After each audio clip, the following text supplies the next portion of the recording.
In this video, I'm going to show you how to manage your post visibility on TikTok.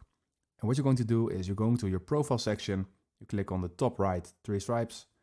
Here you click on settings and privacy. From here you scroll down all the way to activity center.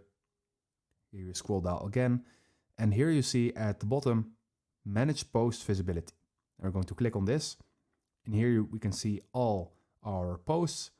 And when you want to manage visibility, you click on a certain post, or you can click on multiple. Then you click on next.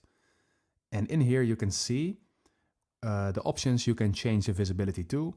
You can change it to everyone, you can change it to friends, or only you.